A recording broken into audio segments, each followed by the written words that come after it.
धन्यवाद धन्यवाद। Thank you ma'am. Thank you Shefalika जी।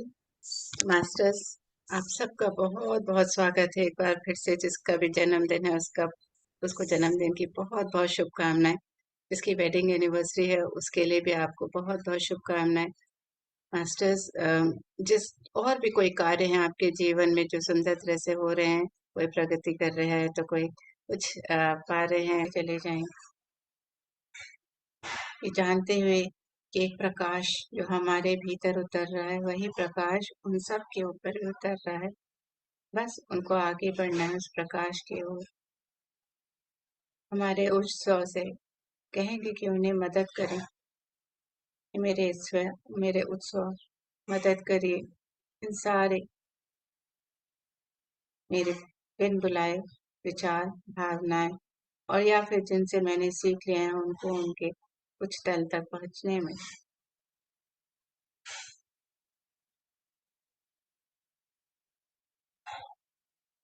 धीरे धीरे हर एक विचार भावना को जान रहे हैं कि कहाँ से आ रही है, क्या जड़ है, क्या मैंने इनको बुलाया है, बस ये आ गई कहीं से, मेरे वातावरण से। जो नहीं चाहिए उसको छोड़ते चले जाएंगे।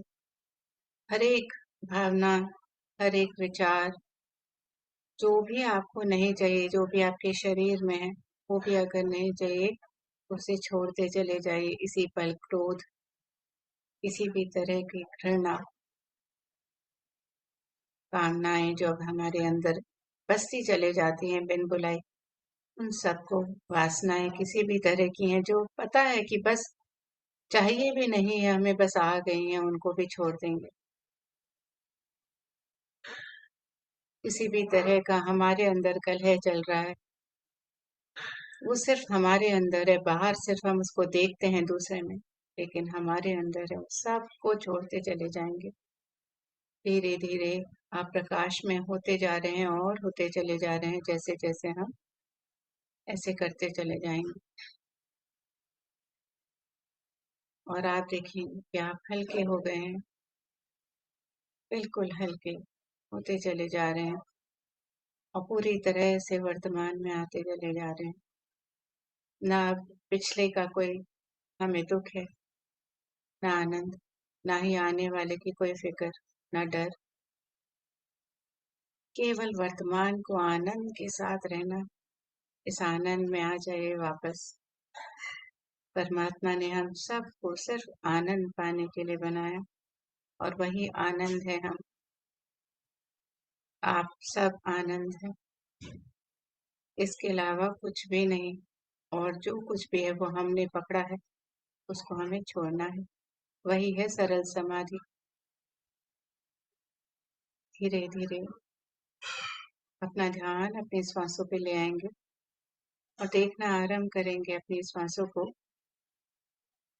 कैसे आपकी श्वास आपकी नासिका से भीतर आ रही है, कैसे आपकी भीतर जाते हुए कंठ से होते हुए आपके लंग्स, आपके हार्ट, लिवर, पेट, आपकी नाभि तक पहुंचते हुए श्वास आपको ऊर्जावान बना रही है, प्राण ऊर्जा से परिपूर्ण। आपके मेरुशीर से होते हुए आपके मेरुदंड में हर एक चक्र को क्लीन क्लियर प्योरीफाई करते हुए श्वास वापस नाभि से उठती है और आपको जो भी अब नहीं चाहिए ले जाती है अपने साथ। आप ही के स्वादिष्टान चक्र से होते हुए अग्नि की ऊर्जा हवन में, ये हवन जो हमारे भीतर हो रहा था उसमें वो आहुति जाती जाती है जो जो हम डालना चाहते हैं और श्वास उसको लेते हुए बाहर चले जाती है। एक और लंबी गहरी श्वास हम अपने भीतर लेते हैं और इस श्वास के साथ और भी ऊर्जा और भी प्रकाश हमारे भीतर उतर रहा है।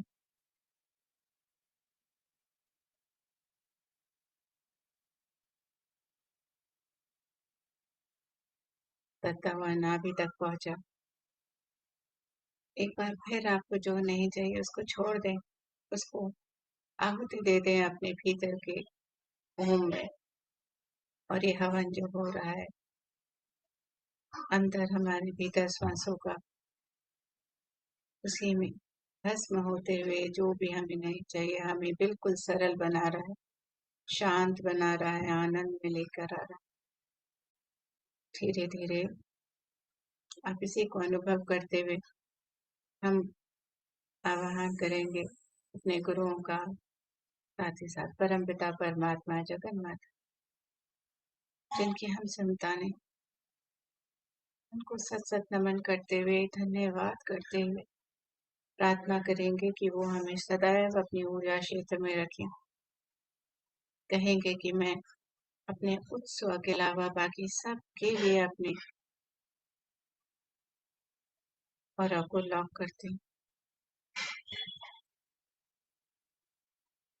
केवल आपके आभा मंडल में, आपके ऑरा में मुझे रहना है ईश्वर। आपके विचार से जुड़ते हुए जो भी मैं नई रचनाएं कर रही हूँ, करने जा रही हूँ, सिर्फ आपकी भावनाओं से, आपके विचारों से जुड़ते हुए करते हैं, क्योंकि मैं ब्रह्म हूँ। मैं जान गए, I am the creator my own life. प्रार्थना करेंगे हम अपने इष्ट की, चाहे वो जो भी हैं आपके इष्ट, उनको उनको नमन करते हुए हमेशा वो हमारे इष्ट हमें अपने प्रकाश की छाया में, अपने ऊर्जा स्थल में रखते हैं। धन्यवाद करेंगे उन्हें, क्योंकि हम हमारे वो सखा भी हैं। उनको सत सत नमन करते हुए हम ब्रह्म ऋषि पितामह पत्री जी को सत सत नमन करेंगे। सभी गुरुओं को, श्री कृष्ण जो हमें सबसे सुंदर पाठ पढ़ाए हैं, जीवन जीने की कला, उनको नमन करते हैं। महाअवतार बाबा जी, लाहड़ी महाशय जी, स्वामी शुक्तेश्वर जी, गुरुदेव परमहंस योगानंद जी और जो भी आपके गुरु हैं, उनको नमन करते हैं।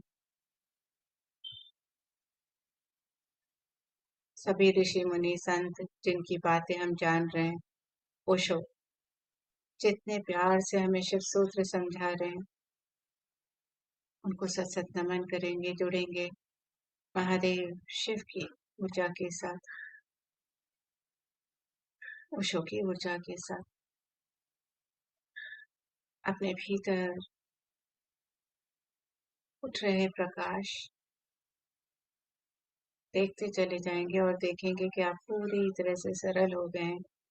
एक बार अपने पूरे शरीर को पांव से लेकर सर तक देखें, कहीं पे भी कसा हुआ है तो उसे ढीला छोड़ देंगे, चाहे वो मन हो चाहे कि शरीर, एकदम ढीला छोड़ दें, एकदम ढीला। अपने दोनों पांव के बीच अपने माथे पर अगर कोई भी शिकन है तो अपना माथा एकदम ढीला छोड़ेंगे। आंखें कसी हुई हैं तो आंखों को भी ढीला छोड़ेंगे। पेट कसा हुआ है तो पेट को भी ढीला छोड़ेंगे। और अब पूरी तरह से हम वर्तमान में आते हुए जुड़ेंगे हम शिव सूत्र पुस्तक की ऊर्जा के साथ। हर एक शब्द जो ऊर्जावान है, अपने आप से इस क्षण से धीरे धीरे अपने सांसों के साथ जुड़ते हुए हम जानेंगे कितना शक्ति है। जब हम वर्तमान में होते हैं तो इस वर्तमान की शक्ति को जानेंगे। वर्तमान में रहना सबसे शक्तिशाली है, सबसे आनंदमय है।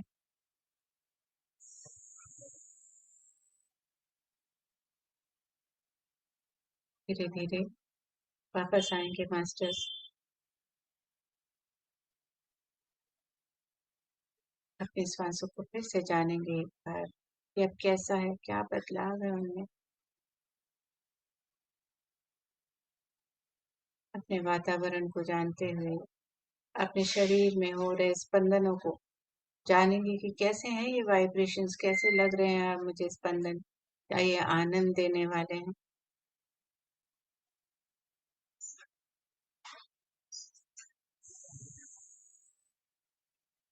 शिव जो हमेशा समाधि में रहते हैं, ध्यान में रहते हैं, और हमारे सभी, चाहे वो नारायण हो, चाहे वो माताएं हो, चाहे वो जीसस क्राइस्ट हो, चाहे वो वाहेगुरु, सभी ध्यानी हैं। चाहे मोहम्मद साहब, सभी ध्यानी हैं। हर एक ध्यानी को हम सत सत नमन करते हैं और हम प्रार्थना करते हैं कि हमारा ध्यान हे गुरुजनों, हे परमात्मा और गहरा हो, सुंदर हो, और हम आज जो भी बात सीखने जा रहे हैं उसको जानते हुए सरलता पूर्वक अपने जीवन में उतार सकें। हमारी मदद करिएगा। इसी के साथ मास्टर धीरे से अपने पैर हिलाते हुए अपनी उंगलियों को खोलेंगे और नमस्कार मुद्रा में ले आएंगे। दोनों हाथों को, हथेलियों को आंखों पे रखेंगे और आपके अंदर जो ऊर्जा है, प्रकाश है, प्रकाश के साथ एक होते हुए पूरी तरह से अपने अंदर की शक्ति को जानते हुए हाथों की ऊपर अपने चेहरे, गले, अपने हृदय पर कुछ देर रखते हुए एक लंबी गहरी सांस लेंगे, मुंह से बाहर छोड़ते हुए दोनों हाथों को वापस अपनी आंखों पे रखते हुए धीरे धीरे बाहर आ जाएंगे। Thank you so much. Thank you masters. तो चलते हैं हम आज के स्वाध्याय के लिए। तो हमने जाना मास्टर्स पिछले सेशन में, जिसमें हमने जाना कि यहाँ पर शिव कह रहे हैं कि साधो सहज समाधि भली, और ये समाधि यानी कि सहज समाधि का अर्थ क्या है कि जिसको कोई भी चीज जिसको संभालना ना पड़े। अब हम देखते हैं ना कि कई सारे साधु सन्यासी होते हैं, उनके पास कुछ भी नहीं होता है ना, एक कमंडल होता है, एक झोली होती है और निकल पड़ते हैं वो, उनको कुछ भी ज्यादा समेटना नहीं पड़ता। अब हम लोग जो गृहस्थी में होते हैं, घर में भी हजारों चीजें जमा करते हैं, इसको रखना है, सफाई करनी है, इसको सुंदर बना के रखना है, शरीर से जुड़े रहते हैं, शरीर को चमकाने की जरूरत है, शरीर को चमकाने के लिए पचासों हजारों चीजों का रहता है, चाहे वो कपड़े हैं या मेकअप है या जो भी कह लीजिए, हर किसी का।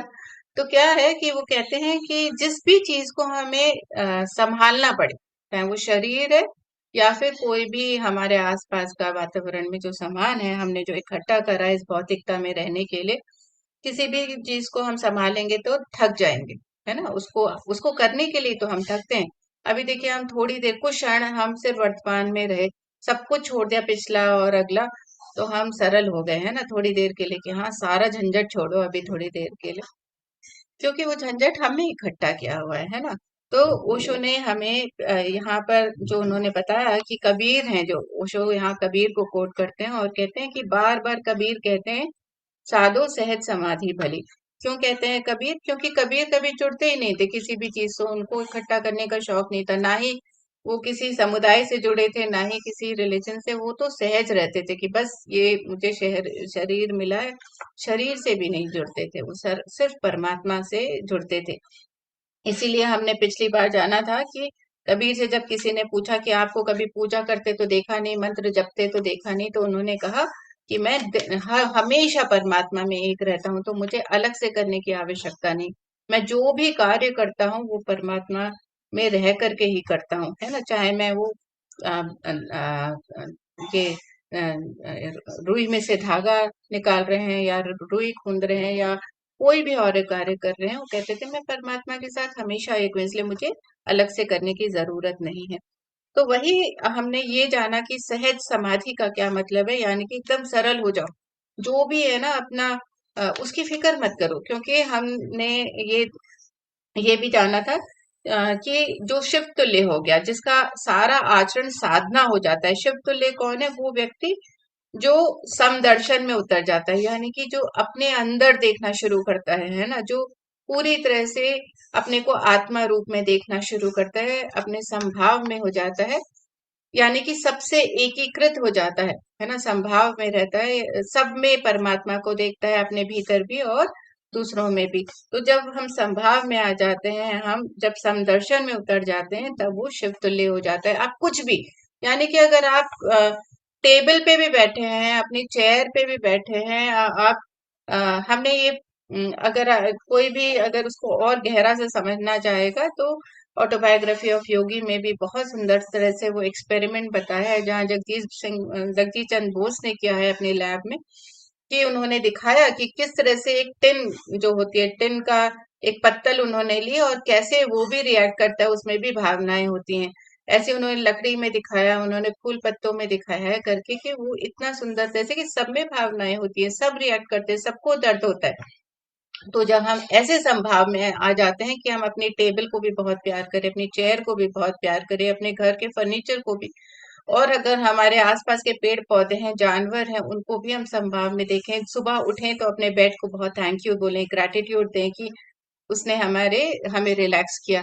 तो जब हम हर चीज में ग्रैटिट्यूड देखते हैं, हर चीज में हम एक अपने को जैसे हम संभालते हैं, अपने अंदर की भावनाओं को हम देखते हैं, वैसे ही हम दूसरों को देखेंगे, तो वो पूरी तरह से संभाव में होना होता है, यानी कि समदर्शन में उतरना होता है। तो जो व्यक्ति इस तरह से हो जाता है वही शिव तुल्य है। तो शिव तुल्य हम ऐसे नहीं है कि हाँ कोई भी, चाहे वो कोई सन्यासी भी हो, बड़े हो, बहुत उन्होंने ध्यान किया हो, लेकिन अगर वो समदर्शन में नहीं है, समभाव में नहीं है, तो वो भी शिव तुल्य नहीं है।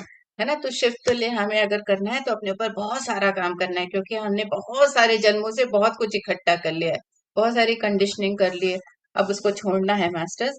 तो यही चीज यहाँ पर ओशो बता रहे हैं कि जो शिव तुल्य हो गया उसका सारा आचरण साधना हो जाता है। जो शिव तुल्य होता है, जो समदर्शन में उतर जाता है, जो एकीकृत हो जाता है, तो उसका सारा आचरण भी साधना हो जाता है, क्योंकि साधना ही है ना। हम हर पल साधना कर रहे हैं। साधना में क्या करते हैं? हम अपने अंदर प्रेम देखते हैं, अपने को प्रेम करना शुरू करते हैं, हम दूसरे को भी प्रेम करना शुरू करेंगे, तो निरंतर वो साधना चल रही है, एक साधना में है हम। तो उसे साधना, फिर वो जो साधना करे उसको साधना नहीं पड़ता है, यानी कि वो सहज हो गया, उसको संभालना नहीं पड़ रहा है किसी भी चीज को, है ना। तो हर चीज इस प्रेम भाव में रह करके, और हर चीज को हम देख रहे हैं कि ये तो परमात्मा करने वाले हैं और हम तो सिर्फ माध्यम है ना। तो हमें कुछ चीज संभालने की आवश्यकता नहीं पड़ती, तो वो है समाधि, और वो है शिव तुल्य हो जाना। तो आगे उन्होंने यहाँ बहुत ही सुंदर तरह से हमें बताया सेवन बॉडीज, सेवन बॉडीज की पहली बर्थ के बारे में उन्होंने बताया। ओशो ने कहते हैं, यहाँ शिव ने जो शिव सूत्र में लिखा है, वो कहते हैं कि हम छिलको, जो हमारे छिलके हैं, सात छिलके हैं हमारे, है ना, सात परतें। तो कहते हैं कि ये एक थोड़ा सा आसान से समझते, कहती जो हमारी जो पहला परत है, यानी कि जो हम देख पा रहे हैं ना, वो हमारी ये जो बॉडी है ना, वो हमारा ये भौतिक स्वरूप है, वो हमारी पहली परत है। हमारी जो सेवन बॉडीज है उसकी पहली परत है हमारे ये बॉडी। और अधिक लोग इस पहली परत से ही अपने आप को मान लेते हैं, ये जो हमारी पहली परत है ना, वही सब कुछ है। आप आज भी बहुत सारे लोग, यानी कि हम देखें तो ऑलमोस्ट 70% 60% लोग ये नहीं जानते कि हमारी सात बॉडीज हैं, है ना, वो नहीं जानते। वो एक ही अपनी जो हम देख पा रहे हैं शरीर से जुड़े होते हैं। तो और वो इस शरीर को ही सब कुछ मान लेते हैं कि शरीर है मेरा सब कुछ है ना, इससे मैं खा रहा हूँ, सो रहा हूँ, एंटरटेन हो रहा हूँ, और बस और क्या चाहिए जीवन में, है ना। तो पैसा कमाना है, कमाना है, कमाना है, क्यों? क्योंकि इस शरीर के लिए सब कुछ चाहिए। तो सब वो कहते हैं कि जो अधिक से अधिक लोग होते हैं वो अपनी पहली परत को ही सब कुछ मान लेते हैं और इसको इसी के साथ जी लेते हैं। वे ऐसे ही जैसे किसी महल की सीढ़ियों पर बैठ कर के जी रहे हों, यानी कि बाहर ही रह रहे हैं। महल तो अंदर है, हमारे भीतर है, इस परत के अंदर है हमारा महल, पर महल में जा ही नहीं रहे हैं। वो क्या कह रहे हैं कि सीढ़ियों, ऐसे हैं वो लोग कि सीढ़ियों पे ही बैठे रह गए बस, और यहीं पर जीवन निकाल दिया और यहीं पर ही खत्म हो गया और यहीं से चले जाएंगे। बहुत से लोग ऐसे हैं जो अपने अंदर के महल तक जाते ही नहीं है, उनको पता ही नहीं है कि हमारे जो हमारा परम धाम है, जो हम है, वो हमारे ही भीतर से होता हुआ जाता है। तो कहते हैं कि उन सीढ़ियों को ही घर बना लेते हैं, उन्हें पता ही नहीं कि सीढ़ियां घर नहीं है, सिर्फ घर तक पहुंचने का उपाय है। ये जो शरीर है हमारा, ये सिर्फ एक हमारा माध्यम है, कहाँ? हमारे महल तक पहुंचने का। और महल कहाँ है हमारा? उसी लाइट में जहां से हम आए हैं, उस परमात्मा में जहां है से हम आए हैं, वही हमारा परम घर है। और वहां तक हम कैसे पहुंचेंगे? ये शरीर हमें दिया है, जहां से हम साधना कर सकते हैं, जहां से हम अपने कर्मों को, है ना, जिस तरह के भी हम करेंगे, कॉज एंड इफेक्ट थ्योरी है ना, कर्म की है कि हम जैसे कर्म करेंगे वैसा ही हम फल पाएंगे। तो हम आज कैसा करेंगे उससे ही हमारा भविष्य निर्धारित है। अगर हम आज संभाव में आ जाते हैं, सरल हो जाते हैं, सहज हो जाते हैं, तो हमारी यात्रा आगे की परमात्मा की ओर निकल पड़ती है। तो वही उनको कहते हैं कि वे वही खाते हैं, पीते हैं, भोजन बनाते हैं, शादी विवाह करते हैं, बच्चे पैदा करते हैं और उनको बच्चों को भी सीढ़ी पे बैठा देते हैं। कहते हैं कि सीढ़ी बच्चों को भी नहीं क्योंकि खुद को नहीं पता है तो बच्चों को कैसे बताएंगे कि हाँ तुम महल है तुम्हारे अंदर। तो कहते हैं बच्चे भी वही सीढ़ी पे ही रह करके, जैसे बाहर इस भौतिकता में रह करके ही वो पैदा हुए और वही उनको उतना ही पता होता है। तो कहते हैं कि इसीलिए हमें दस्तक देनी है ना, हमें ये जानना है कि वे कभी लौट कर पीछे की तरफ देखते ही नहीं कि सीढ़ियां हैं और हम फोर्स पे ही अपना जीवन बिता देते हैं। तो ये चीज उन्होंने बताई है कि कैसे हम बाहर ही बाहर रह जाते हैं, अंदर जाते नहीं। जैसे अभी हमने आंखें बंद करी और हम अपने अंदर भीतर उतरना शुरू करते हैं। जब हम ये साधना करते हैं, लंबी गहरी साधना करते हैं, करते करते हमारी इतनी प्रैक्टिस हो जाती है कि हमें 3 घंटा 4 घंटा ना भी बैठना पड़े, हम हर भर संभाव में रहते हैं। तो हम चाहे एक किसी भी पल में होंगे, जब कुछ नहीं बात कर रहे कुछ है, हम सीधे ध्यान में उतर जाते हैं, अपने आप से जुड़ जाते हैं। तो वही बताते हैं कि शरीर मेरा नहीं है, मैं नहीं, और मेरा कभी भी नहीं हो सकता। ये शरीर मेरा नहीं है, कभी भी नहीं हो सकता है मेरा शरीर, क्योंकि तो मुझे छोड़ना है। जो भी चीज छोड़नी है, मुझे छोड़कर जानी है, वो मेरा कभी हो नहीं सकता। जो चीज हम लेके नहीं जा सकते वो हमारा कैसे है? ऐसे है ना कि वो तो रेंट पे दिया हुआ है। ऐसा अगर हम रेंट पे कोई कभी कॉस्ट्यूम लेते हैं बच्चों के लिए या अपने लिए, तो हमें छोड़नी पड़ती है ना, उसको वापस देनी पड़ती है। वैसे ही हमारा शरीर रेंट का है ना। परमात्मा ने हमें दिया है एक साधन बना करके कि अच्छा मैं तुम्हें ये साधन भी दे रहा हूँ कि ठीक है, तुम जाओ, और एक माध्यम बनाया हमें उन्होंने आनंद पाने का, लेकिन हमने यहाँ कर्म बना लिए। अब वो कर्म बना भी लिए हैं तो कैसे हम उनको फिर से हम उनसे पूरा जीरोराइज कर करके हम कैसे परमात्मा की ओर जा सकते हैं। तो वो शरीर हमें मिला है और इसमें हम साधना करने का भी यही मार्ग है एक हमारा, क्योंकि आत्म स्वरूप में साधना नहीं कर पाते हैं। तो हम जब हम इस शरीर में रहते हैं तो ये शरीर की बस इसीलिए बहुमूल्य है मानव शरीर, क्योंकि इसमें बुद्धि है, इसमें रीढ़ की हड्डी है, जिसमें चक्रास है ना, और सब में ये नहीं होते हैं, मानव शरीर में ही है ये। तो इसीलिए बहुत ही बहुमूल्य है, लेकिन साथ ही साथ हमें उससे जुड़ना नहीं है। वो क्या कहते हैं कि शरीर कभी भी मेरा नहीं हो सकता, वो मेरे हाथ में हो सकता है लेकिन मैं नहीं हूँ। तो कहते हैं कि हमें इस तरह से देखना चाहिए कि अगर हमारा पैर कट गया है ना, तो पैर कट गया लेकिन हम नहीं कटेंगे, क्योंकि हम तो आत्मा है, हम तो आत्मा है। तो आत्मा स्वरूप में रहना, इस शरीर के साथ साथ आत्म स्वरूप में रहना ही सरल होना है। तो यहाँ जैसे साधु सहज समाधि, सहज कैसे कि हम इस शरीर से नहीं जुड़ेंगे। शरीर से जुड़ेंगे नहीं तो हम बहुत सारी ऐसी चीजें इकट्ठी नहीं करेंगे जिनको संभालना पड़े। तो ऐसे बहुत सारे साधु है ना जो परवाह भी नहीं करते कुछ हो गया उनका, और उनको पता है कि वो ठीक कर सकते हैं, क्योंकि उनकी ऊर्जा इतनी बड़ी है। वो अपने ऊपर इतना काम करते हैं और ऊर्जा इकट्ठी करते हैं, इतनी ऊर्जा इकट्ठा करते हैं कि इस ऊर्जा से अगर उनका पैर कट भी जाए, कुछ हो भी जाए शरीर में, तो वो तुरंत ठीक हो जाता है। तो वो कहते हैं कि अगर तुम्हारा पैर कटता है तो तुम कभी नहीं कटोगे, क्योंकि आत्मा अगर है, हम आत्म स्वरूप है, तो हमारा पैर जो भी हो रहा है वो शरीर में हो रहा है।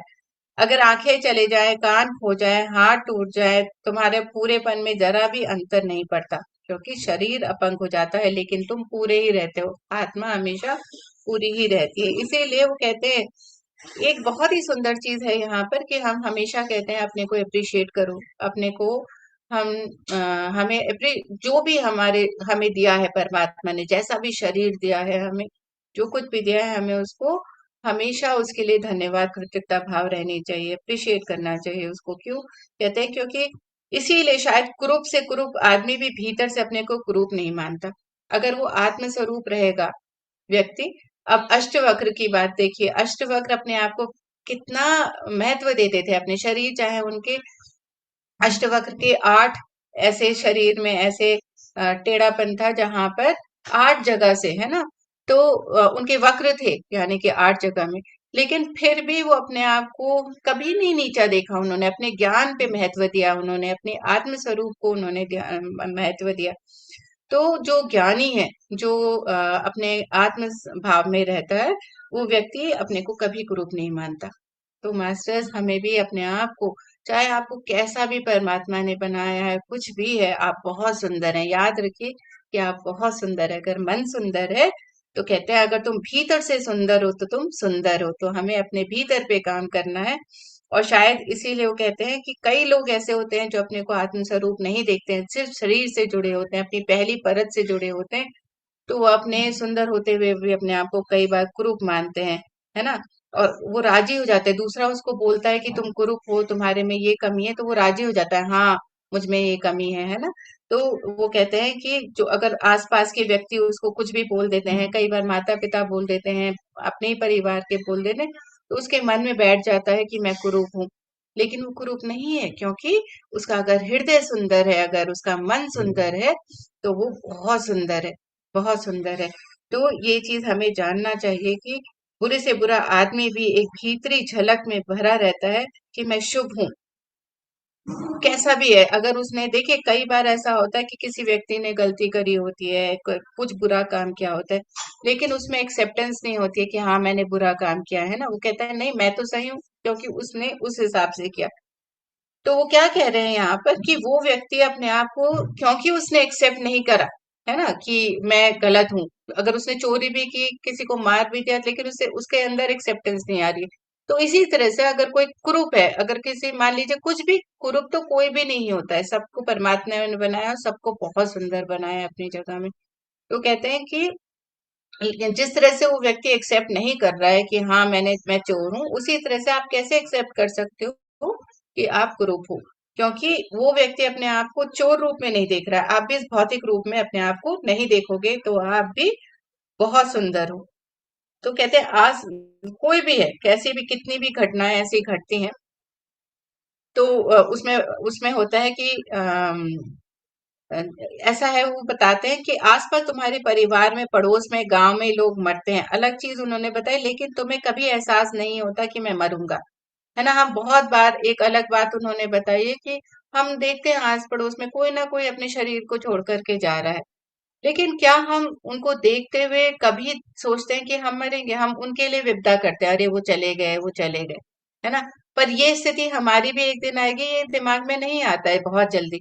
तो कहते हैं कि ये चीज कोई नहीं उसके दिमाग में आता है कि मैं भी एक दिन चले जाऊंगा।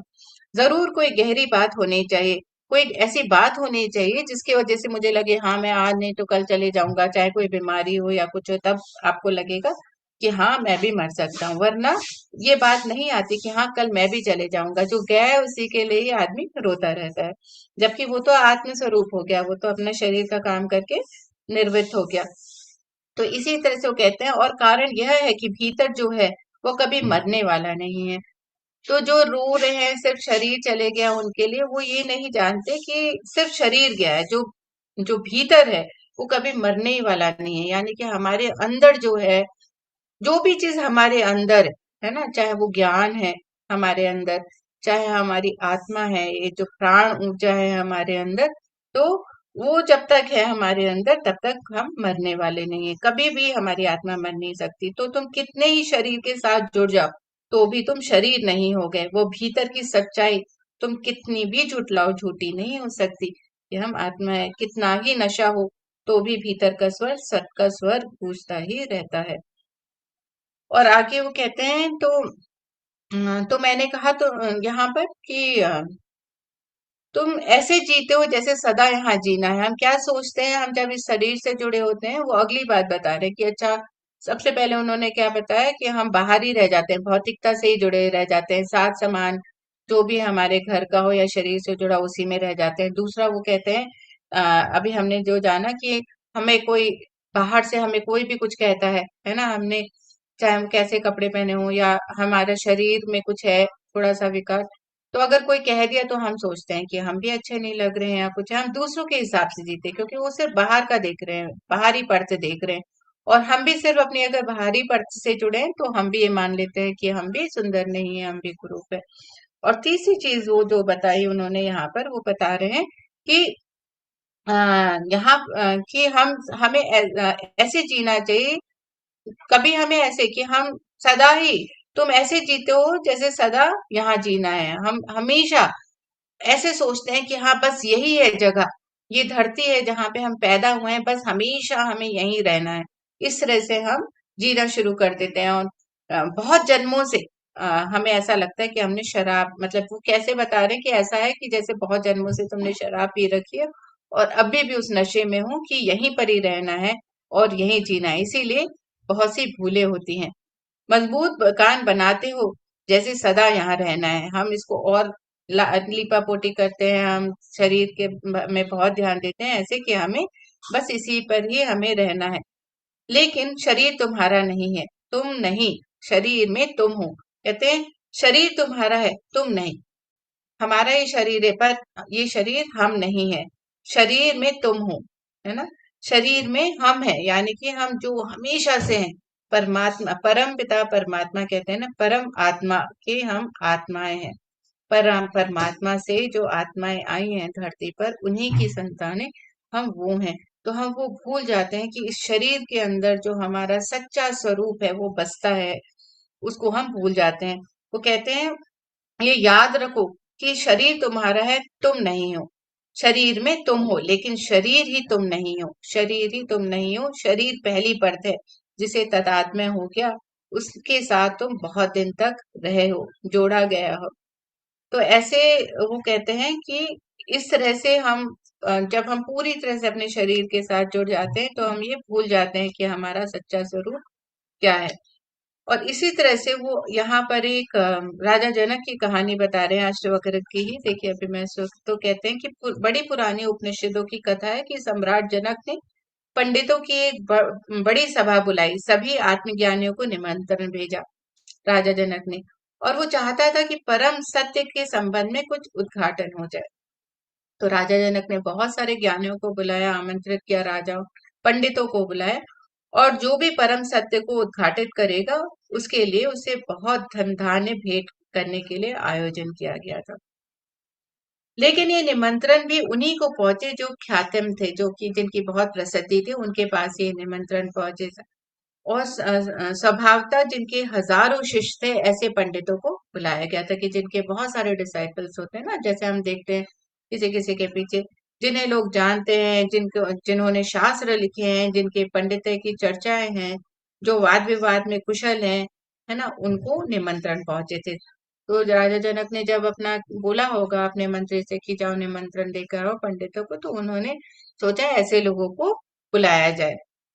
एक आदमी था, उसे निमंत्रण नहीं मिला, शायद ज्ञान का ही नियंत्रण नहीं दिया गया था। तो जान करके एक व्यक्ति जो बहुत ज्ञानी थे, उनका नाम अष्टवक्र था, उनको निमंत्रण नहीं पहुंचा था और उनके शरीर में 8 जगह से वो टेढ़े थे, यानी कि वक्र था।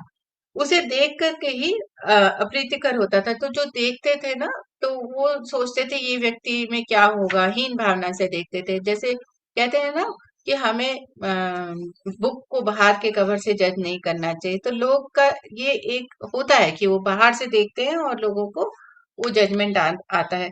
तो इसी तरह से जब वो अष्टवक्र को देखते थे तो वो सोचते थे कि ऐसे शरीर वाला आत्मज्ञानी तो हो नहीं सकता। और उन्होंने उनके पास निमंत्रण नहीं गया था, लेकिन उनके पिता के पास निमंत्रण गया था।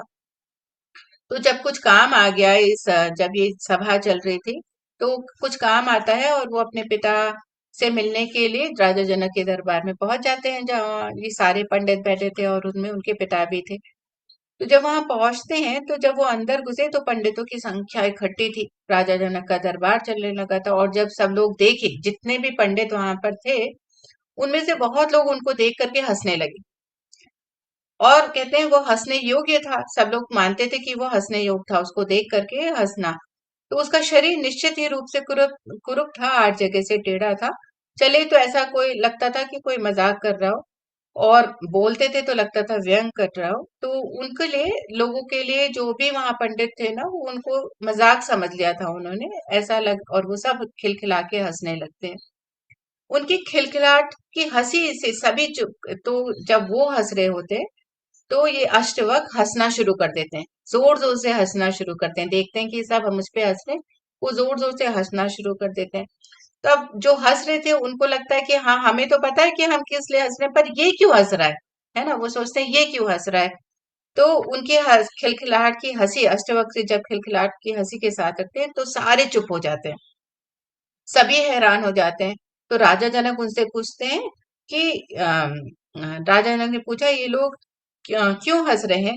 वो तो मैं समझा अष्टवक्र कि ये लोग क्यों समझ रहे हैं, हंस रहे हैं, वो मुझे समझ में आता है, लेकिन तुम क्यों हंस रहे हो? राजा जनक पूछते हैं कि तुम क्यों हंस रहे हो?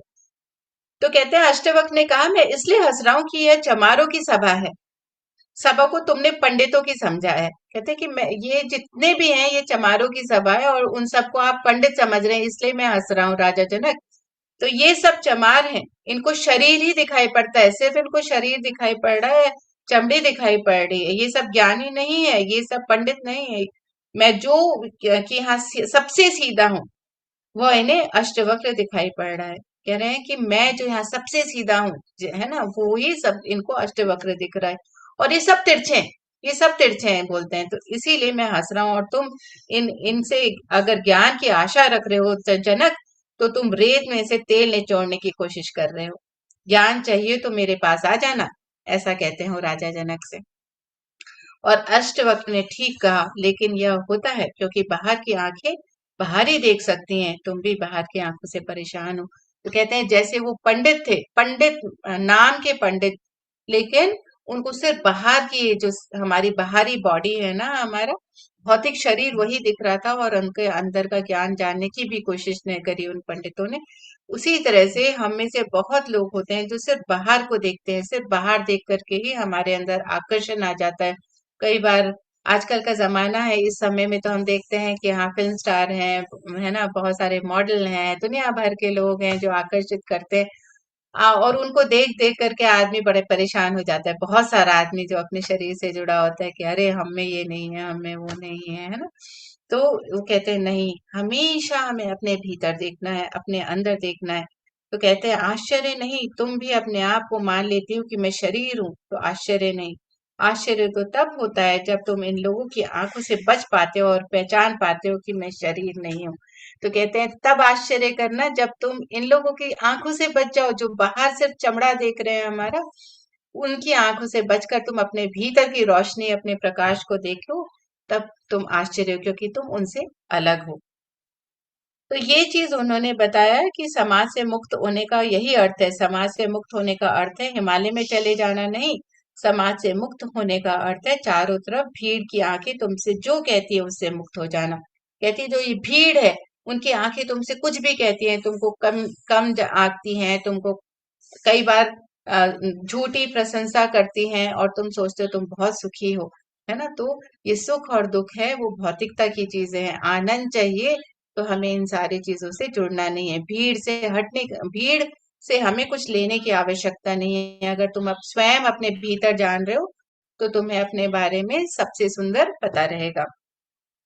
और फिर कहते हैं कि उन्होंने आगे बताया है कि ये सारे एग्जाम्पल क्या बताया उन्होंने कि हम किस तरह से अपने आप से जुड़े रहते हैं, अपनी पहली परत से जुड़े रहते हैं। वो कहते हैं पहली परत को तोड़ना शुरू करो, पहली परत को तोड़ना शुरू करो, धीरे धीरे स्मरण में प्रगाढ़ करो कि मैं शरीर नहीं हूँ, अपने पे काम करो और ये काम करना शुरू करो, ये स्मरण रखो कि मैं शरीर नहीं हूँ, मैं आत्मा हूँ। इसे अनुभव में उतारो, धीरे धीरे इसको अनुभव करना शुरू करो, तुम शरीर नहीं हो, तुम आत्मा हो। धीरे धीरे जब तुम हर पल इस भावना में रहोगे और इस अलग अलग अनुभव आने शुरू हो जाएंगे तुम्हें, तो उन अनुभवों को अपने अंदर उतारना शुरू करो। सिर्फ दोहराने से ना होगा। जब कांटा चुभे तब स्मरण रखना कि कांटा पैर में चुभा है। बहुत सुंदर है ये वाली लाइनें मास्टर, बहुत ही सुंदर। कहते हैं कि जब हमें ये प्रैक्टिस करनी है, ये पहली परत से जुड़ना नहीं है हमें, तो कहते हैं जब कांटा चुभे ना थोड़ा सा, या सब्जी काटते हुए उंगली कट जाए, है ना, या फिर कभी दर्द हो किसी चीज से, तो याद रखना कि तुम शरीर नहीं हो, ये जो दर्द हुआ है वो शरीर में हुआ है और तुम आत्मा हो। अगर पीड़ा पैर में हो रही है तो याद रखना कि पीड़ा सिर्फ पैर में है, तुम्हारे आत्मा में नहीं है। तो मैं सिर्फ देखने वाला हूँ, मैं दृष्टा हूँ। ऐसा याद रखना कि मैं सिर्फ दृष्टा हूँ। मैं तो इस शरीर में रह करके सिर्फ दृष्टा भाव से सब कुछ देख रहा हूँ। ये याद रखना, दो चीजें याद रखो कि मैं शरीर नहीं हूं और मैं सिर्फ देखने वाला हूँ। कांटा मुझ में चुभ नहीं सकता, पीड़ा मेरे भीतर हो नहीं सकती, मैं सिर्फ जानने वाला प्रकाश हूँ। मैं सिर्फ जानने वाला प्रकाश हूँ। तो तीन चीजें मास्टर्स हमें काम करनी है। पहला, मैं शरीर नहीं हूँ। दूसरा, मैं सिर्फ दृष्टा भाव में हूँ, मैं देखने वाला हूँ। और तीसरा, मैं प्रकाश हूँ। ज्ञान का प्रकाश हम कहते हैं ना, तो हम सिर्फ जानने के लिए हैं कि क्या हो रहा है ना, क्या हो रहा है उसको हम देख रहे हैं, जान रहे हैं। तो हमें ये अपने ऊपर काम करना है। इसलिए जब तुम अचेतन हो जाते हो तो कांटे भी चुभना चुभना पता नहीं चलते। जब हम अचेतन मन से जुड़ जाएंगे, जब हम अपने आत्म स्वरूप में रहेंगे, तो कांटा चुभना पता ही नहीं चलेगा, क्योंकि वो तो शरीर में चुभ रहा है, आत्मा में नहीं है। तो कहते हैं धीरे धीरे वो ऐसा हो जाएगा जैसे डॉक्टर ने एनेस्थीसिया देते हैं ना, तो सब कुछ हो रहा है एनेस्थीसिया देने के समय में, पर तुम्हें कुछ नहीं हो रहा है। वैसे ही तुम धीरे धीरे ऐसे ही भाव में रहना शुरू कर दोगे, जो भी होगा वो शरीर में होगा, तुम्हें उसकी पीड़ा का एहसास भी नहीं होगा। तो झूठा जो हम सुख में रहते हैं, झूठे हम दुख में रहते हैं, वो सब चीजें धीरे धीरे खत्म हो जाएंगी। और फिर वो लास्ट में बस यहाँ पे थोड़ा सा और लेते हैं, फिर हम नेक्स्ट में लेंगे तो हम दूसरी परत के बारे में बात करेंगे। एक 5 मिनट और हम कहते हैं, इसमें कहते हैं कि जब व्यक्ति चले जाता है ना, जब शरीर छोड़ देता है, लेकिन ठीक शरीर की आकृति का एक भीतरी शरीर, तुम्हारा मनो शरीर है, वो तुम्हारे साथ रहता है। तो जो दूसरी परत है हमारी, हमारी मेंटल बॉडी, हमारा मनोमय शरीर। तो कहते हैं कि जब आदमी की मृत्यु हो जाती है तो वो 2-4 दिन तक पक्का नहीं कर पाता उसको, कि उसको ये चीज ना नहीं वो एक्सेप्ट कर पाता है कि अब उसकी मृत्यु हो गई है। वो अपने शरीर के चारों ओर, अपने परिवार के चारों ओर ही 3 दिन तक आसपास में भ्रमण करता रहती है उसकी आत्मा। तो कहता है क्योंकि मृत्यु घटती है बेहोशी में। अगर मृत्यु मान लीजिए, यहाँ बहुत ही सुंदर है मास्टर्स, अगर हमने बेहोशी में मृत्यु हो गई किसी की, बेहोशी का मतलब क्या है? बेहोशी मतलब उसने कभी जाना ही नहीं अपने आत्म स्वरूप को। व्यक्ति जिसने अपने आप को आत्म स्वरूप होने का जाना ही नहीं, वो हमेशा शरीर से जुड़ा रहा, तो उसको कहते हैं अगर उसकी मृत्यु बेहोशी में हो गई है ना। तो अगर उसका मृत्यु बेहोशी में हो गई है, तो कहते हैं कि शरीर छूट जाता है बाहर का, लेकिन ठीक शरीर की आकृति का एक भीतर शरीर, तुम्हारा मनु शरीर है, वो तुम्हारे साथ ही रह जाता है। 3 दिन लग जाते हैं, कम से कम ज्यादा भी लग जाते हैं, तब धीरे धीरे समझ में आना शुरू होता है मर गए। तो जो बेहोशी व्यक्ति है ना, जो अपने सिर्फ शरीर से जुड़ा रहा अपनी पूरी जिंदगी, और पहले की जिंदगी तो जुड़ा ही रहा जितने भी जन्म लिए, तो वो व्यक्ति एक्सेप्टेंस नहीं आती कि अच्छा अब मैं मर गया हूँ। लेकिन जो व्यक्ति पूरी तरह से अवचेतन मन के साथ है, जो पूरी तरह से चेतना में है कि मैं आत्मा हूँ, और अपनी स्व इच्छा से अपने शरीर को छोड़ पाता है, एक्सेप्टेंस के साथ कि मैं छोड़ने जा रहा हूँ, उस व्यक्ति को ये 3 दिन की आवश्यकता नहीं होती। जो संत होते हैं उनको ये 3 दिन की आवश्यकता नहीं होती। वो उनकी आत्मा भ्रमण नहीं करती है अपने परिवार के चारों ओर या सब है। तो कहते हैं कि क्योंकि तुम पूरे के पूरे हो, कुछ कमी नहीं हो गई, शरीर के हटने से कुछ कमी नहीं होती। जैसे कपड़े किसी ने उतार कर रख दिए हों, लेकिन कपड़े तुम उतार दो तो नंग तुम खड़े हो जाओगे, क्या बदल गया? है ना, कुछ भी नहीं बदल जाता। तो वैसे ही ये हमारे शरीर कपड़े हैं, हम रहेंगे वैसे भी। तो तुम वही रहोगे, और फिर इससे भी सूक्ष्म शरीर तुम्हारे साथ रहता है, इसी आकार, यही प्रतीति, समय लग जाता है, मर कर एकदम से तुम्हें पता नहीं चलेगा तुम मर गए हो। कहते हैं हमारे साथ सूक्ष्म शरीर हमारा रहता है, हमारी एस्ट्रल बॉडी हमेशा हमारे साथ है। ये हमें जानना, कैसे जानेंगे? जब हम पूरी तरह से हम अपने अभी से हम प्रैक्टिस करना शुरू करेंगे कि हम आत्म स्वरूप होने का, और हम हमेशा जानेंगे कि जो भी हो रहा है वो शरीर में हो रहा है, और हम सिर्फ दृष्टा भाव में रह करके देखना शुरू करेंगे। तो जिस दिन हम अपने प्राणों को छोड़ना चाहेंगे, या हमारे प्राण निकलेंगे पूरी तरह से होश में, तो हम उसको उसके वजह से विचलित नहीं होंगे। तो एक चीज उन्होंने यहाँ पर एक लास्ट स्टोरी में बताते हैं, वो कहते हैं तिब्बत की बात बता रहे हैं। तिब्बत में बारदो नाम की एक प्रक्रिया होती है, वहां पे एक रिचुअल होता है जिसका नाम है बारदो, तिब्बत में। और जब आदमी को देखते हैं कि अब जैसे कई लोग बीमार हैं, बूढ़े हो गए हैं, है ना, उन्होंने अपनी जीवन जी लिया है, तो वो क्या करते हैं, मरते हुए आदमी को बौद्ध भिक्षु बारदों की प्रक्रिया करवाते हैं। और ये बारदों की प्रक्रिया क्या क्या है? जब वो मर रहा होता है, मतलब देख रहे होते हैं कि हाँ अब अंतिम समय आना निकट है, तब वे उसे सब सुझाव सुझाव देते हैं कि देख अब तेरा शरीर छूट रहा है, अब तू स्मरण से भर कि तेरा शरीर छूट रहा है, अभी यह देह हट जाएगी, तू स्मरण कर कि अच्छा अब तेरा शरीर छूट रहा है। तू होश पूर्वक मर कि अब तेरे साथ जो देह है वो देह भौतिक देह नहीं है, सूक्ष्म देह है।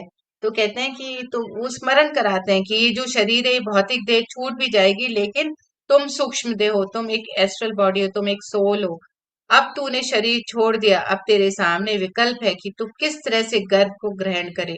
ऐसे सब सुझाव बार्थों की प्रक्रिया में मरते हुए आदमियों को दिए जाते हैं। तो वो सारी बातें बताते हैं कि अब तू अगर वापस से सूक्ष्म शरीर बन जाएगा, तो तेरे ऊपर है कि तू चूज करेगा कि अब तुझे वापस से कौन सा गर्भ धारण करना है, किसके गर्भ में आना है। और तिब्बत ने जितनी गहरी खोज मृत्यु के संबंध में की है, किसी दूसरी जाति ने नहीं की है। ऐसा ओशो बताते हैं कि तिब्बत में जो रहते हैं उन्होंने मृत्यु के संबंध में बहुत सारी खोजें रिसर्च की है, उन्होंने ऐसा किसी और ने नहीं किया है। आदमी मर रहा है और भिक्षु ये सुझाव दे रहा है, आखिरी क्षण तक तब शरीर छूट रहा है और तब वह सुन रहा है भिक्षु को।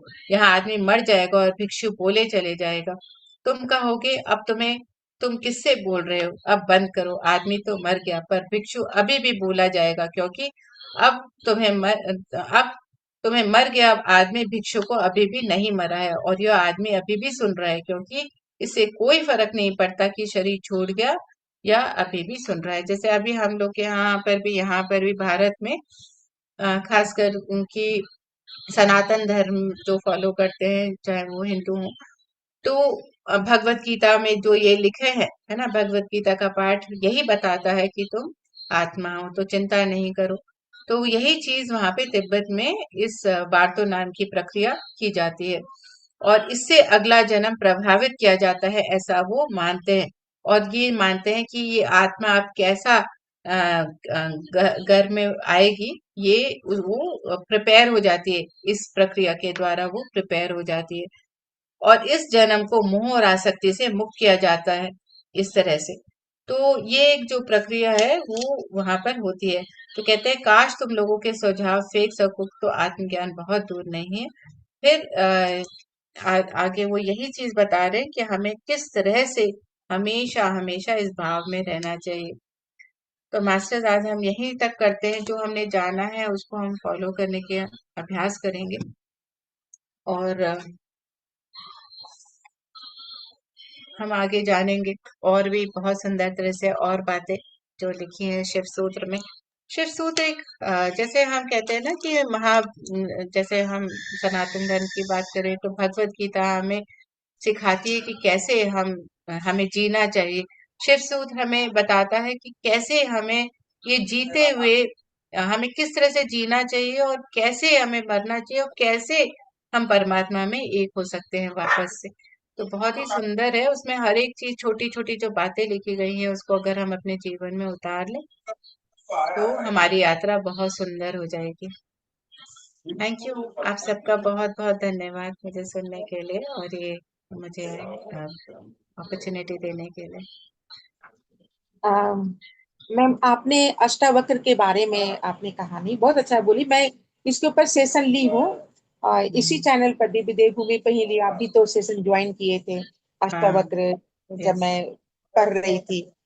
तो अष्टावक्र में क्या था ना कि जो अष्टावक्र के जो पिता थे, वो हमेशा उसकी पत्नी गर्भवती थी, तो हम्म, हमेशा वेद का उच्चारण अपनी पत्नी को सुनाते थे। तो अष्टावक्र सुनता था ना, तो अष्टावक्र पेट से गर्भ से ही सुनता था वो। तो कहता था, अरे मूर्खो, ये तुम हम्म, क्या कर रहे हो? ज्ञानी तो तुम खुद हो, तो तुम किताब हाँ, क्या पढ़ रहे हो? ऐसे करके बोला। तो पहले समझ में नहीं आया कि कौन बोल रहा है, कौन बोला। सबका मुंह देखा, और भी वहां पर ऋषि लोग बैठे हुए थे और सब भी पढ़ रहे थे, वेद का उच्चारण कर रहे थे। तो फिर बार बार यही शब्द गूंजने लगा। तो उसको तब फिर अपनी पत्नी के गुस्सा गर्भ आ के गया। पास, हाँ, तो गुस्सा आ गया कि अरे ये तो पत्नी के गर्भ से आवाज आ रही है। हाँ, तो वही श्राप दे शराब देते हैं। देते हैं, हाँ, हाँ, श्राप दे देते हैं। कि तुम अष्टावक्र, तुम मैंने कि आठों अंग से तुम टेढ़ा जन्म टेढ़े हो लो। गए। जब बाद में टेढ़ा पछताते हैं, गिरेंगे, लेकिन वो श्राप दे चुके होते। बाद में पछताते हैं, वो तो बहुत बात की बात है जब पछताते। जब राजा जनक के यहाँ गए थे ना, वो डिबेट के लिए तब गए थे, तो वही जब उनका जन्म हुआ अष्टावक्र का, तो अष्टावक्र, अष्ट माने, अष्ट माने आठ है, वो आठों अंग से जो टेढ़ा हो गया ना, तो इसी के लिए उनका नाम अष्टावक्र पड़ा। वर्क माने टेढ़ा, टेढ़ा टेढ़ा। मोड़ा जो हाथ रहता है उसको टेढ़ा मेढ़ा वर्क बोलते हैं। और अष्ट माने आठ बोलते हैं। तो जब उसको वहां पर जब उसकी पत्नी बोली कि ये बच्चा होने वाला है, तुमको, तुम जाओ कुछ मेरे लिए दर्प लेके आओ, कैसे होगा क्या होगा। तब वही गया राजा जनक के यहाँ, डिबेट चल रहा था तो डिबेट में गया, तब तक फिर यहाँ पर इसको हो जाता है बच्चा। तो ये फिर उसके बाद वहां पर वो हार जाते हैं। और वहां पर राजा जनक के यहाँ ये था, और बंदी गृह जो है, तो बंदी बंदी गृह ही ग्रह। ये ले रहा था, क्वेश्चन आंसर कर रहा था कि अगर जो नहीं, अगर जो हार गया तो उसको जल समाधि लेना पड़ेगा, जल हाँ, वो समाधि लेना। कोई और ज्ञानी थे ना जिन्होंने ये शुरू किया था कि जो भी नहीं जीतेगा डिबेट में तो उसको जल समाधि लेनी पड़ेगी, और उनके साथ ही डिबेट करना होता था। हाँ, तो वो वही बंदी बड़े। गिरे थे, बंदी गिरे थे, तो बंदी गिरे के हाँ, साथ ही बंदी। उनको, उनको बंदी डिबेट ग्रह। करना था। सभी के सब कितने सारे जल समाधि लिए, कोई सबको बंदी गिरे हरा दिया। वो है ना, पहला क्वेश्चन जब बोलता था ना, पहला क्वेश्चन का आंसर भी नहीं दिया सामने वाला, तुरंत दूसरा क्वेश्चन बोलता था, तुरंत तीसरा क्वेश्चन, क्वेश्चन पर क्वेश्चन, क्वेश्चन पर क्वेश्चन, इतना क्वेश्चन एक साथ पूछता था ना, तो सामने वाला घबरा के वो हार जाता था, वो हार मान लेता था। पहला का बोले कि दूसरा का बोले, तीसरा का बोले, चौथा का बोले। तो जिसके हम्म। कारण है ना, अष्टावक्र जब बड़ा हुआ ना, जब 10 साल का हुआ, तब वो बोला कि मेरे पिता कहाँ गए हैं, हम जाके पता करके आएंगे। तब राजा जनक के यहाँ गया, और वहां देखा, जब पहुंचा ना राजा जनक के वहां दरबार में, तो सब हंसने लगा। तो वही का, ये लोग चर्म चर्म लोग हैं, तो चर्म लोग तो हंसेंगे ही देख के, क्योंकि ये लोग चमड़ी पर विश्वास करते हैं, ये लोग अंदर अंदर की आत्मा पर, अंदर ज्ञान पर विश्वास नहीं करते हैं। तो वही बिल्कुल। जब ना बंदी गिरे को जब हराया ना, तो बंदी गिरे, तब राजा जनक बोले कि सो राजा जनक को बोले कि आप कैसे हैं, जो थोड़ा सा ज्ञान का, जो अगर नहीं सामने वाला बोला तो उसको जल समाधि लेने के लिए आप भी इसका बंदी गिरे का साथ दे रहे हैं। तब बंदी गिरे और ये राजा जनक बोले कि जो ज्ञानी है, बंदी गिरे कौन था, बंदी गिरे वरुण देव का बेटा था, वरुण देव का बेटा बंदी गिरे था। और वरुण देव पानी के अंदर वो अपना वहां पर बहुत बड़ा महल बनाए थे, और वहां गृह प्रवेश करना था। तो सारा ज्ञानी जो था, जो जो हार रहा था, वो ज्ञानी क्या हुआ, वो नीचे सबको जल समाधि के लिए भेज रहा था। वहां पर ये चल रहा था, पूजा चल रहा था, हवन चल रहा था। वहां सारा ज्ञानी जो हारा, वो बंदी गिरे का, ये उसके पिता के, ये मैं वरुण देव का दरबार में जाकर वहां पर हवन सब हो रहा था। तो वही वहां से हवन से सब जब खत्म हो गया, बोले कि आज लास्ट है, आज हवन खत्म हो गया। जब हवन खत्म हुआ, तब बंदी गिरे सबको ऊपर बुला लिया, सब जल समाधि, जल के नीचे था, सब ऊपर आ गया। तो ऋषि अष्टावक्र बोले कि हम तुम्हारे ज्ञान पर बहुत ही, तुमको, तुम्हारे ज्ञान पर हम तुम्हारा ये उंगली उठाए, और तुमको हम शराब दिए, हम बहुत क्षमा चाहते हैं पुत्र, ऐसे करके बोला कि तुम अपने ज्ञान से, बहुत सारा ज्ञान का बात हुआ, क्योंकि बंदी गिरे से बोला कि ये ऋषि अष्टावक्र बोले कौन है, सो जो ये, किसको क्या धर्म मिलता है, क्या कर्म मिलता है। तो बोले कि हम्म। भक्ति करते कि जो अच्छा कर्म करता है उसको मोक्ष मिलता है, जो खराब कर्म करता है उसको दंड मिलता है। तो कि दंड किसको मिलता है, जब हम खुद हम्म। आत्मा है, तुम खुद आत्मा हो, तो दंड किसको मिलता है। हमारा शरीर तो यहीं पर दफना दिया जाता है, शरीर तो ऊपर जाता नहीं है, फिर दंड किसको मिलता है, क्या हमको मिलता है। जब हम खुद आत्मा है, तो फिर हमको दंड कैसे मिलता है। तो वही बोले हम्म। कि आत्मा हम खुद है, हम विदे हैं, हम शरीर नियम, हम विदे हैं, वही बात पर होता है बहस। जो ऋषि अष्टावक्र के पिता उसको आके क्षमा मांगते हैं, फिर अपना घर लेके जाते, बहुत सा द्रव्य देके राजा जनक सबको विदा करते हैं, और फिर सभी के सामने अष्टावक्र को बोलते हैं कि तुम मेरा गुरु बनो। तो सब ऋषि हाँ, लोग सब एकदम ये हो जाते हैं। उनके हाँ, पिता ये का नाम उद्दल का, उद्दल का था शायद अष्टवक्र के पिता का नाम। और नहीं, उनको उसका भी जल उसका नाम नहीं समाधि था। दे दी गई थी। उनको भी हाँ, ये बंदीगृह ने समाधि, जल समाधि उनको लेनी पड़ गई थी क्योंकि वो भी हार गए थे। हार गए इसी थे, वो कारण हार गए से थे। अष्टवक्र हाँ, उनसे अब बदला लेने के लिए आते हैं कि जिसने मेरे पिता आते के साथ ऐसे किया, हाँ हाँ उसके हाँ। साथ ही मैं डिबेट करूंगा और जीत के रहूंगा। और जब वो और फिर जीत जाते हैं, हम्म, तो वो, हाँ, उद्दल का। जब वो जीत जाते हैं ना, तो उसको बाहर सारा जितना भी ऋषि महात्मा जल में था, जल समाधि लिया हुआ था, क्योंकि वरुण देव का वहां पर गृह प्रवेश हो रहा था, उनका बना हुआ था महल, और गृह प्रवेश पूजा हो रहा था, सारा हम्म ज्ञानी को वहीं भेजा जा रहा था। और जब वो बाहर आए हम्म, ना, तो फिर ऋषि अष्टावक्र और ऋषि अष्टावक्र के पिता दोनों घर गए, अब बोले कि पुत्र हमको क्षमा करो, हम तुमको बहुत बड़ा श्राप दिए। फिर नदी लेके गए, गंगा जी नदी लेके गए, वहां पर जाकर उनका शरीर धोए, तो सारा आठ आठ का आठ वक्र जो हो गया था, शरीर वो टेढ़ा, खत्म हो वो सब जाते हैं। सीधा हो गया। हम्म, हाँ, सब वो खत्म हो सारी जाता है। रचना शायद परमात्मा ने इसीलिए की थी, क्योंकि जब बंदी ग्रह हार जाते हैं और अष्टावक्र उनको नहीं सजा देते हैं, वो जल समाधि नहीं देते हैं, वो तो कहते हैं बंदीपुर नहीं। ही हार जाते हैं ना, हाँ, बंदीगृह वो हार हार जाते हैं। जाते हैं, हाँ, तो तो उनको वो भी जल समाधि लेनी थी ना उसके बाद। पर वो बोले अष्टवक्र कहते हैं कि मैं आपके हाँ, साथ वो नहीं कर सकता जो वो नहीं आपने मेरे करेगा, पिता के नहीं। साथ किया। हाँ, बहुत जो आप, सुंदर कथा है वो। हाँ, हाँ, हम तो पूरा बहुत कहानी सुंदर पढ़ है। रहे हैं ना, और